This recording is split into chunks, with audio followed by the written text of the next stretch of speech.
Every summer for 9 years, my parents sent me away to my aunt's house so my brother could have a family vacation. The day I got my high school diploma, I was already unpacked in another state. They just didn't know which one. It took them 4 years to find me. I was 8 years old the first time my parents dropped me off at Aunt Sarah's house for the summer. They told me it was going to be amazing. Aunt Sarah had a bookstore, a massive backyard, and a cat named Colonel Mustard. They made it sound like I had won some sort of prize. Ian got in the car with them. I stood on Aunt Sarah's front porch with my duffel bag and watched them pull out of the driveway. My mom waved from the passenger seat. Ian didn't even look up from his Game Boy. That was the summer they went to Myrtle Beach. I didn't know it at the time. Obviously, I was 8. I thought maybe they had work stuff or Ian had some kind of summer camp or there was a reason I couldn't go that made perfect sense to adults. Aunt Sarah was great. She let me eat cereal for dinner. She taught me how to play chess and never once made me feel like I was in the way. I had a good summer. I didn't ask questions. The following year, it was the exact same thing. Mom called in early June and said, "Guess what, buddy? You get to spend the summer at Aunt Sarah's again," as if I were the lucky one. As if they were doing me a massive favor. That summer, they went to the Outer Banks. I found out later from a cousin who brought it up at Thanksgiving. Acting like everyone already knew. No one had told me. No one even thought to do it. Let me give you some context about my family. My dad, Mark, is a regional sales manager for a building materials company. My mom, Brenda, is the kind of woman who has a dedicated Pinterest board for every single holiday and cares deeply about what the neighbors think. My brother Ian is 2 years older than me. And while we were growing up, he was the son the entire household orbited around. Ian was diagnosed with ADHD in the 2nd grade. And look, I am not dismissing that ADHD is real. It is challenging, and it requires support. But at some point, my parents decided that Ian's needs were the family's needs, and my needs were simply optional. Ian needed structure. Ian needed attention. Ian needed activities to keep him busy. You know what I needed? Apparently, Aunt Sarah's guest room and a cat named after a board game character. The problem was that I was easy. I was quiet. I read a lot. I didn't throw tantrums. My teachers loved me. My babysitters always said I was absolutely no trouble, which my mom would repeat as if it were a compliment instead of a warning label. And instead of it being a relief, it became a reason to push me aside.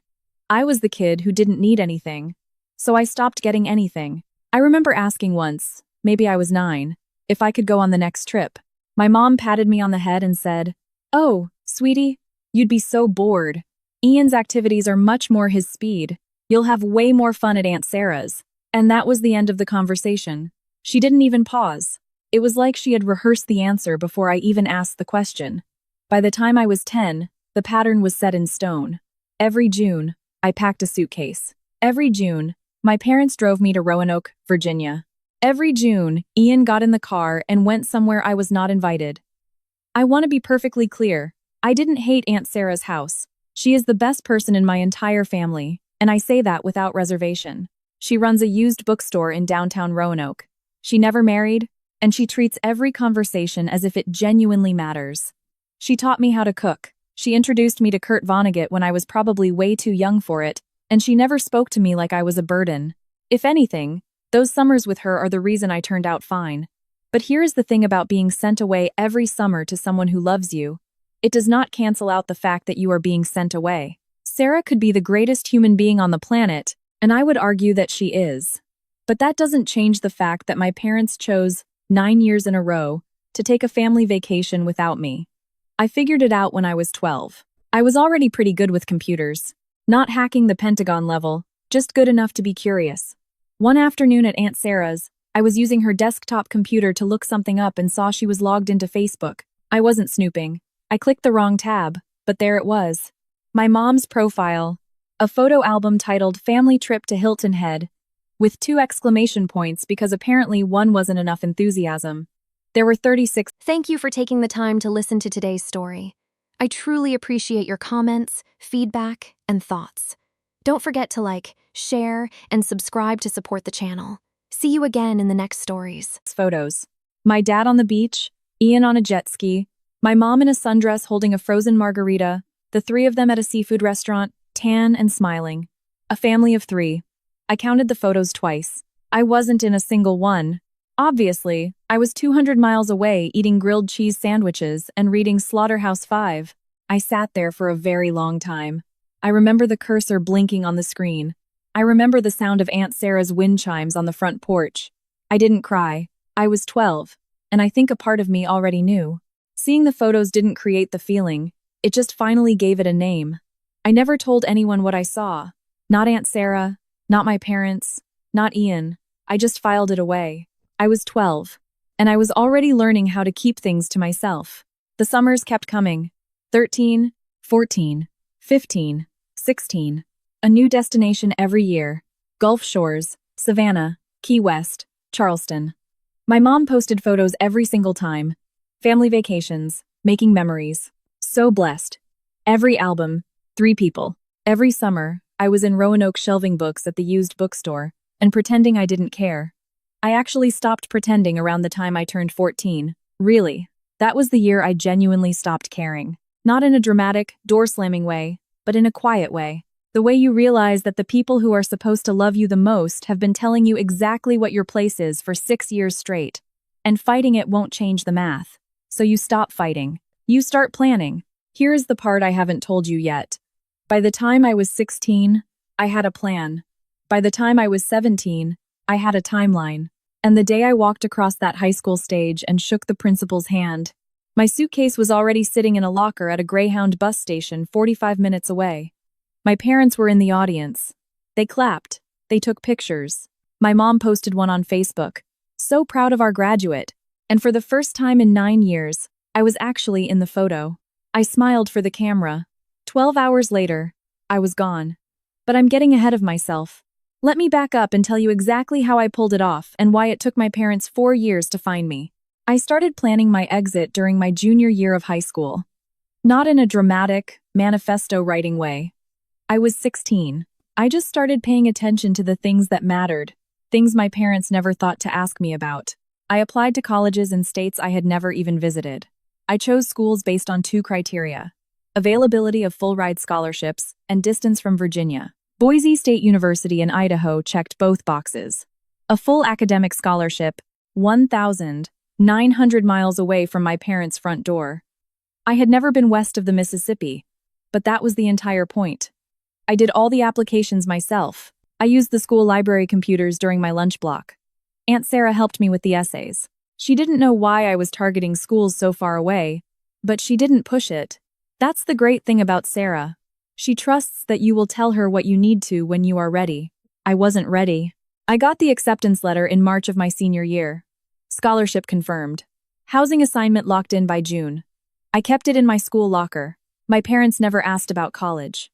They assumed I would go to Virginia Tech, maybe commute from home to save money. My mom brought it up exactly once at dinner. We should look at the application deadline for tech. I simply said, I've already handled it. She nodded and went right back to talking about Ian's new sales job. That was the entirety of the conversation about my future. Graduation was on a Saturday in May.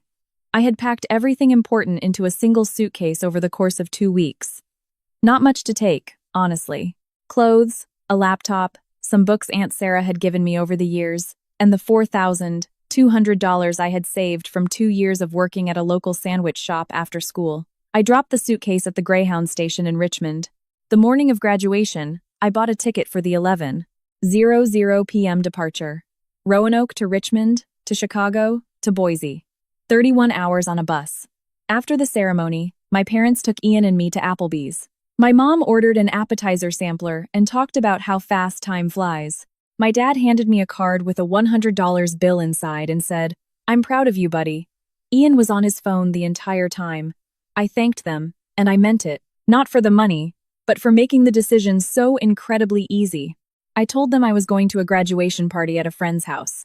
My dad dropped me off at a classmate's place at 8:00 p.m. I waited 20 minutes, walked 3 blocks to a gas station, and called an Uber to the bus station. I texted my mom from the Greyhound terminal at 11:15 p.m., heading out early for a road trip with some friends. "I'll be gone for a while. Love you." She replied with a heart emoji and, "Have fun, sweetie." She didn't ask where I was going. She didn't ask who I was with. And she didn't ask when I was coming back.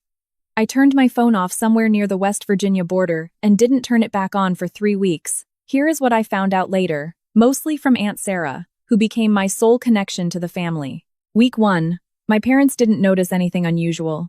They assumed I was just crashing with friends. My mom sent 2 text messages, one to ask if I had packed sunscreen, and another reminding me about a dentist appointment. When I didn't reply, she figured I was busy. Normal teenager stuff. Week 2. My dad called. Then he called again. Then he called Ian to ask if he had heard from me.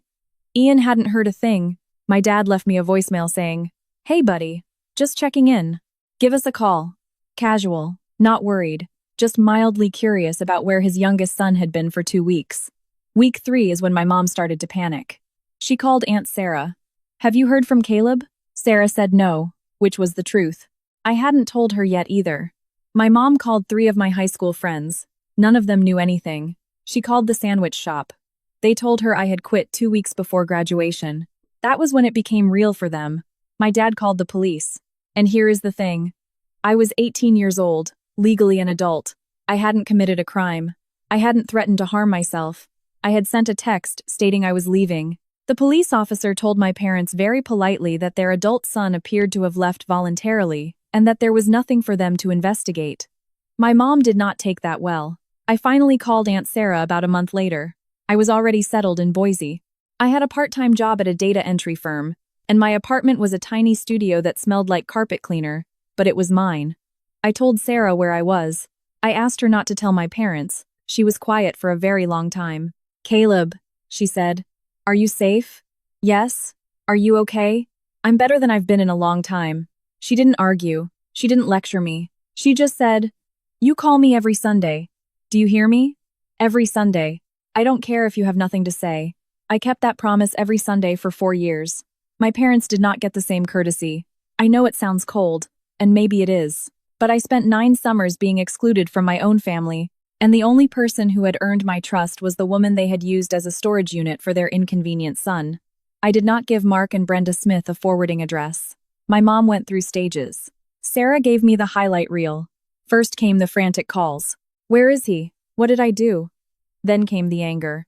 "He's being selfish. He's punishing us." Then came the manipulation, and this is the part that still gets to me. About 3 months after I left, my mom started telling people I was traveling.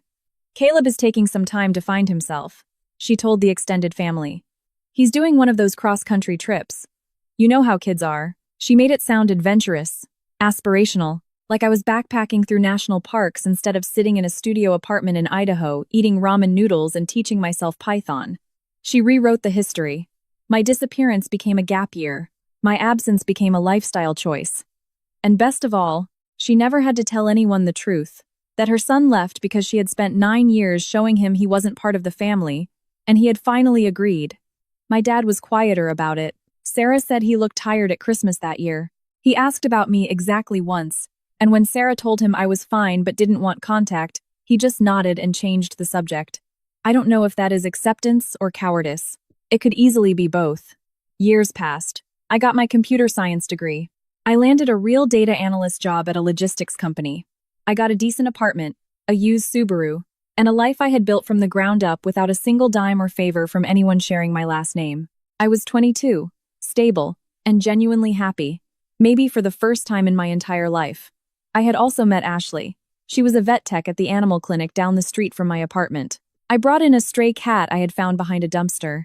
Yes, I know it's a cliché, and no, I do not care. She was the one who checked him in. She had freckles and absolutely zero patience for small talk. On our first date, she asked why I never mentioned my family. I gave her the short version. She listened, didn't try to fix it, and just ordered another beer. That was when I knew she was a keeper. So there I was. 22 years old, new city, new job, new relationship, new life. Years of silence, years of freedom. And then, one Thursday afternoon in October, I was sitting at a table in a downtown restaurant with Ashley, and I looked up from my menu. Ian was standing in the doorway. He was wearing a conference badge on a lanyard. His company had flown him to Boise for a pharmaceutical sales convention. Of all the cities, of all the restaurants, of all the random, stupid, impossible coincidences, he was staring directly at me, And the look on his face wasn't anger, and it wasn't relief. It was pure confusion, like he was looking at a ghost and trying to figure out if ghosts ate pasta. "Caleb?" he said. Ashley looked at me. I put my menu down. "Hey, Ian." Ashley told me later that I went completely still for about 10 seconds. She said it was like watching someone switch operating systems. Ian walked over to our table. He was doing that thing where he was smiling, but his eyes weren't engaged. Half greeting, half apologizing for existing. He looked good. Tan, nice watch. The kind of guy who does well at conferences because people just naturally like being around him. I can't believe it. "How long have you been? Do you live here?" He blurted it all out at once. As he said it, he looked at Ashley. Ashley looked back at me. I made the introductions, because I was raised by Aunt Sarah, and she taught me manners even when they were incredibly inconvenient. "Ian, this is Ashley. Ashley, this is my brother." Ashley shook his hand and didn't even blink. I had told her all about Ian. She knew the whole story, but she also instinctively understood that this was not her moment to react. She just said, "Nice to meet you," and took a sip of her ice water. Ian stood there for a second too long, then said, "We can talk now, or maybe you're free tomorrow." Every instinct in my body screamed at me to say no. Years of carefully constructed distance, years of peace, years of not having to play the role of the grateful second son. All of it was sitting on my chest like a cinder block, but I looked at Ian, and I saw something I didn't expect. He looked shaken. Not fake shaken, genuinely rattled. "Tomorrow is fine," I said. "There's a coffee shop on 8th Street, Dawson's. I'll be there at 10:00. He nodded about 4 times too many and walked away. Ashley waited until he was completely out the door before she said anything. "Are you okay?" "Honestly, no idea." She reached across the table and stole one of my French fries. "Well, when you figure it out, let me know." Ian showed up at Dawson's the next morning, 15 minutes early. I know because I was watching him from across the street. Old habits. I walked in at exactly 10:00 and sat across from him. He had already ordered me a black coffee, which was either a lucky guess or something he actually remembered about me. I didn't ask which. For the first few minutes, we talked about absolutely nothing.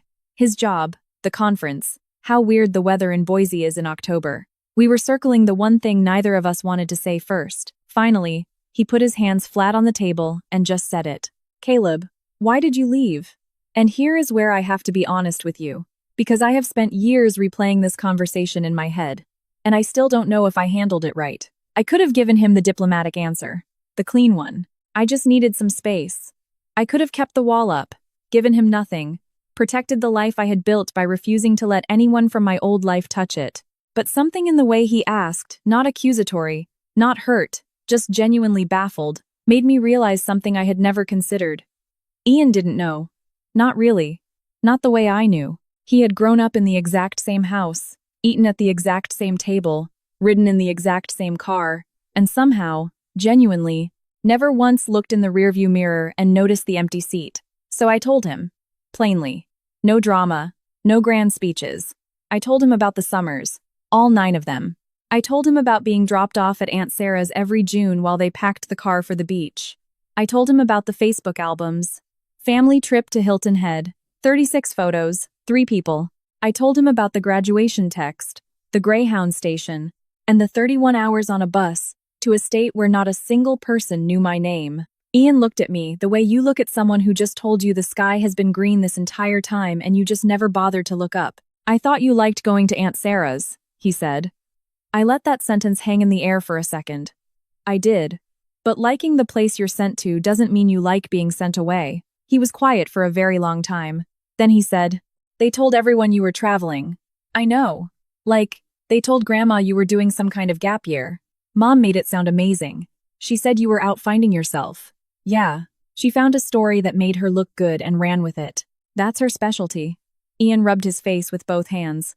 "I didn't know, Caleb. I swear to God, I didn't know it was like that for you." I believed him. That's the worst part. He wasn't lying. He was just the kid who was always in the car, and it had never once occurred to him to ask why I wasn't. We talked for another hour. He told me our parents were exactly the same.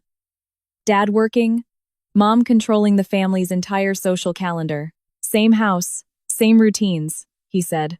Mom asked about me less often now, but she still tensed up whenever anyone brought my name up. Dad was drinking a little more than he used to.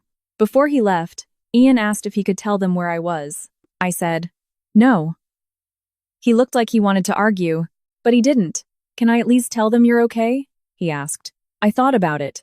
Yeah, you can tell them that. He flew back to Virginia that Sunday, and for about 2 weeks, nothing happened. I went back to work. I went back to my life. I went back to the comfortable routine of being a guy without a complicated family. Ashley and I didn't talk about it much. She could tell I was processing and gave me space. Then Aunt Sarah called. It was a Sunday, our usual check-in, and she sounded different. Not worried, exactly, but careful, like she was weighing every single word before she spoke. Your brother came to see me, she said. I figured he might. He's angry, Caleb. Not at you. At himself. At your parents. He came into the bookstore and sat in the reading nook for 2 hours. I actually had to lock up with him still inside. I smiled at that. Ian was always accidentally dramatic. He didn't tell your parents where you are, she continued, but he told them he saw you, and that you're okay, and your mother is reacting. What does that mean? It means she is planning a massive Thanksgiving dinner and inviting the entire extended family. Grandma, Uncle David, the cousins, everyone. She wants to do it at my house because she says it's neutral ground.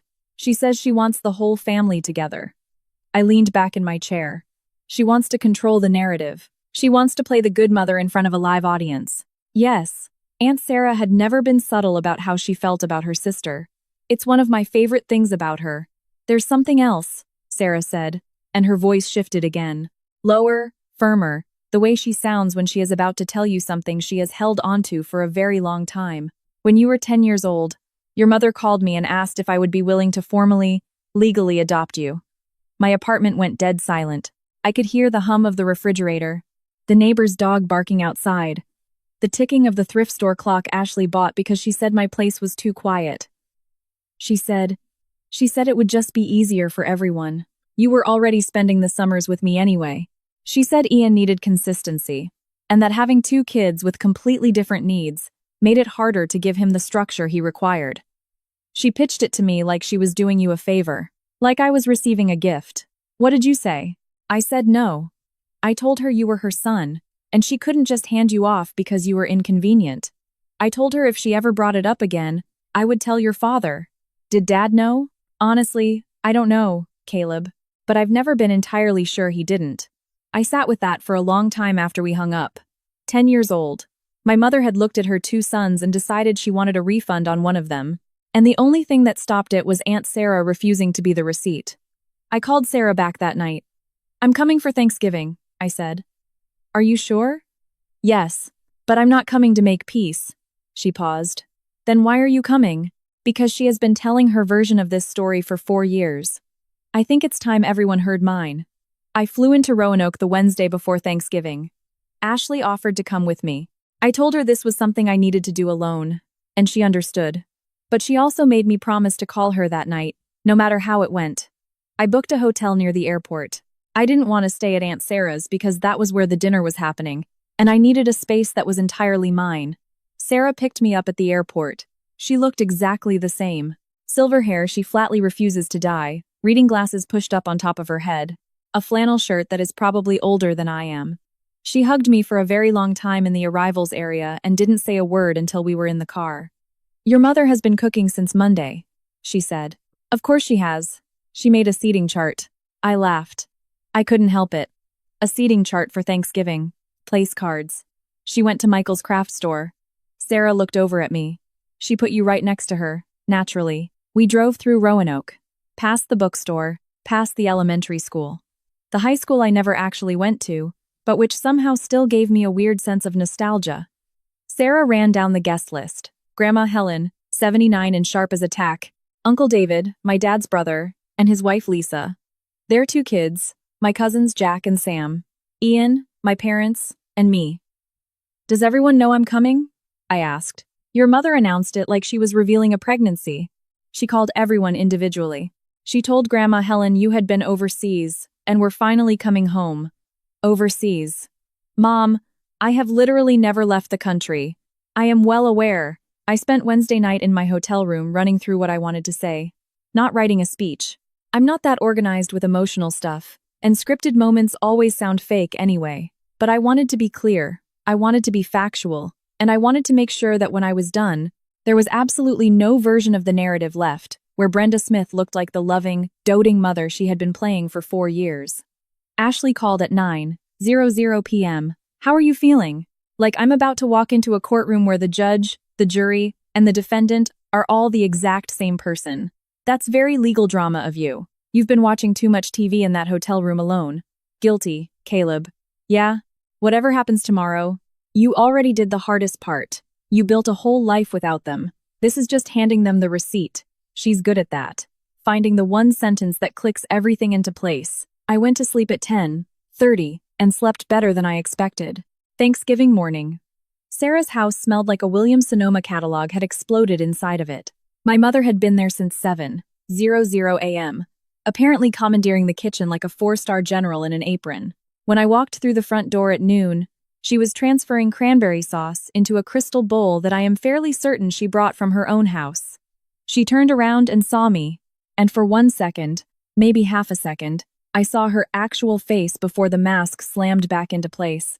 It wasn't warmth, it wasn't relief, it was calculation. She was instantly calculating exactly how this scene was supposed to look. Then she beamed. Caleb! She crossed the kitchen and hugged me. It was a good hug. Technically proficient, firm, appropriate duration, but it felt exactly like a handshake in disguise. Hi, Mom.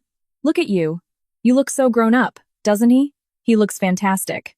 She directed this at Aunt Sarah, who was standing in the doorway with her arms crossed. He's looked fantastic for years, Brenda, Sarah said. My mother chose not to hear that. She ushered me into the living room, where my dad was sitting in a recliner, pretending to watch football. He stood up when he saw me. His handshake was firmer than I remembered, and he held it for a second too long. Good to see you, buddy. You too, Dad. That was it. That was the entire extent of our reunion. No tears, no grand speeches, no dramatic embraces. Just 2 adult men who had no idea how to talk to each other, standing in a living room while an NFL game played silently on the TV. Ian arrived around 1:00 p.m. with a bottle of wine that was clearly way too expensive for Thanksgiving, which is the most Ian thing in the world. He hugged me. A real hug, not the politician squeeze my mom had given me, and whispered in my ear, "Are you holding up okay? Ask me in 3 hours." The extended family trickled in over the next hour. Grandma Helen kissed both my cheeks and said, "Finally back from your travels. I see." She looked at me in a way that suggested she didn't entirely buy the story, but was much too polite to call it out in someone else's house. Uncle David clapped me on the shoulder and told me I looked like I had found myself, whatever the hell that means. His kids, Jack and Sam, were friendly, but distant. We had never been close, and 4 years of total absence hadn't exactly helped. Everyone settled in. My mother orchestrated the room like a stage director. She funneled people into specific seats, adjusted the dining table centerpiece 3 different times, and offered drinks in a highly specific order that I suspect was designed to keep the conversation flowing precisely the way she wanted. And through all of it, she kept touching me. A hand on my shoulder when she walked by. A squeeze of my arm when she introduced me to someone's new girlfriend. Like she was proving I was real. Like she was proving ownership. My dad sat at the far end of the table and drank bourbon. He wasn't drunk, but he was getting there. He hadn't looked me directly in the eye since the living room. Every time my mom said something about having the whole family back together, his jaw tightened just a fraction, like he was biting down on something he didn't want to say. I was calm. Strangely, genuinely calm. The blinding anger I expected to feel just wasn't there. What I felt instead was absolute clarity. Sitting at that table, watching my mother perform, watching my father avoid, watching Ian try to hold the whole thing together with small talk and expensive wine, I saw the entire machine. I understood exactly how it worked, and I knew exactly which bolt I was going to loosen. The meal itself was objectively excellent. My mother is a very good cook, I will give her that. Turkey, homemade stuffing, 3 different kinds of pie. She made sweet potato casserole using a recipe Grandma Helen had given her, and Grandma praised it twice, which was clearly the emotional peak of my mother's entire year. The conversation stayed in the shallow end for most of the meal. Jobs, the weather, a cousin's recent engagement, Grandma's knee surgery. Ian carried the bulk of it, telling funny stories about nightmare clients and conferences with the easy charm of a guy who sells things for a living. Uncle David talked about his boat. Aunt Lisa showed pictures of her garden. Not one person asked me about Idaho. Not one person asked about my job, my apartment, my life. My mother had apparently instructed everyone ahead of time to keep things light. Let's just enjoy being together, I could picture her saying. Don't bring up anything heavy. Dessert was served, coffee was poured, and then my mother stood up. She held her wine glass like she was accepting an Academy Award. I just want to say a few words, she said, and the table went dead quiet. This year, I am just so unbelievably thankful for family, for all of you being here. And especially, she looked down at me. Her eyes were shining. Especially to finally have my whole family back together. Both my boys, under one roof. This is all I've wanted. She was good. I'll give her that. The slight break in her voice, the tiny tremor in the glass. If I hadn't grown up watching her direct plays like this, I might have actually bought it. Uncle David raised his glass. Ian raised his. Grandma Helen smiled softly. I placed my napkin on the table and stood up. Actually, I said, I'd like to say something too. The entire room recalibrated. My mother's smile stayed locked in place, but her eyes went completely flat. She had not planned for this. I was not in the script. Ian looked at me with an expression Ashley would later describe as a man watching someone pull the pin out of a grenade in a very nice dining room. I looked around the table. Grandma Helen, Uncle David, Aunt Lisa, Jack and Sam, Ian, my dad, who had finally looked up from his bourbon, and my mother, still standing, still holding her wine glass, still forcing that smile. There is a version of this story, I said, that I think most of you have been told. The story that I graduated high school and went traveling, that I went off to find myself, that I took a gap year that just lasted a little longer than expected. I paused. That story is a lie, and I think it is time you all heard what actually happened. Nobody moved. My mother sat down, very slowly, as if the dining chair was the only thing keeping her upright. I stayed standing. Not for dramatic effect, I am not built for drama, but because I wanted every single person to see my face when I said it. I wanted them to know I was telling the truth. For 9 years, I said, every single summer, from the time I was 8 until I was 16, my parents dropped me off at Aunt Sarah's house so they could go on family vacations without me. Grandma Helen's fork stopped halfway to her plate. Myrtle Beach, the Outer Banks, Hilton Head, Gulf Shores, Savannah, Key West, Charleston. Every summer, a new trip. Every summer, 3 people in the car, Ian and my parents. I was left behind. Uncle David looked sharply at my dad. My dad was staring hard at the table. I didn't know for the first few years. I was a kid. I thought there was a logical reason I couldn't go. When I was 12, I found my mom's Facebook photos. An album called Family Trip to Hilton Head. 36 pictures. 3 people. 0 explanation. My mother opened her mouth to speak, but I kept going. I never said a word. I never complained. I never begged to go, because by the time I figured it out, I already understood that asking wasn't going to change a thing. The decision had already been made long ago. Ian needed attention. Ian needed structure. Ian needed the trips. I just needed Aunt Sarah's guest room. Ian was staring down at his hands. His expensive wine was completely untouched. The day I graduated from high school, I had a packed suitcase sitting in a locker at the Greyhound station. I left that night. I moved to Idaho. I paid for college myself with a scholarship. I took out a loan, I got a job, I got an apartment, and I built a life. Nobody helped me. Nobody at this table even knew what state I was in. I let that sink in. I was in no rush. I had kept my mouth shut for 4 years, and now I had a room full of people who were going to listen to every word. And while I was gone, I continued. My mother told all of you I was traveling, finding myself, taking a gap year. I looked directly at Grandma Helen. She told you I was overseas. Grandma's face had gone hard. She nodded once, a tight, furious little movement. I have never left the country. I was in Boise, Idaho, working a data entry job and eating ramen noodles in a studio apartment. I wasn't finding myself. I already knew exactly who I was. I just needed to get as far away as possible from people who never bothered to look for me. Caleb. My mother's voice was strained, tight like a guitar string about to snap. This is not the time or the place. When was the time, Mom? Where was the place? Because I spent 9 summers waiting for you to pick one, and you never did. She snapped her mouth shut. Her hands were shaking. Not from guilt. I knew my mother well enough to know the difference. She was shaking because the room was watching her, and the room was the only audience she had ever cared about. There is one more thing, I said. When I was 10 years old, my mother called Aunt Sarah and asked her to legally adopt me. That sentence hit the room like a physical blow. Uncle David's head whipped around. Aunt Lisa covered her mouth with her hand. Even Ian snapped his head up in shock. She said it would be easier. She said raising two kids with different needs was just too difficult. She wanted Sarah to take me permanently so she could focus 100% on Ian. Sarah said no. I looked at Aunt Sarah.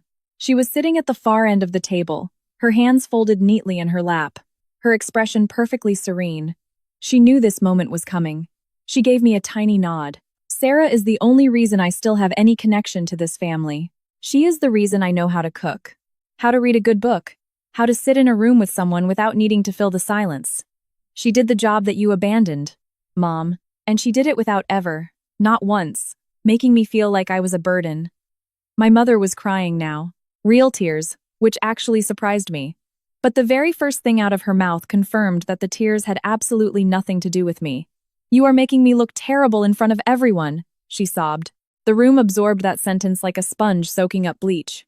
Even my father visibly flinched. Brenda, Grandma, Helen said. Her voice was quiet, but she didn't need to add anything else.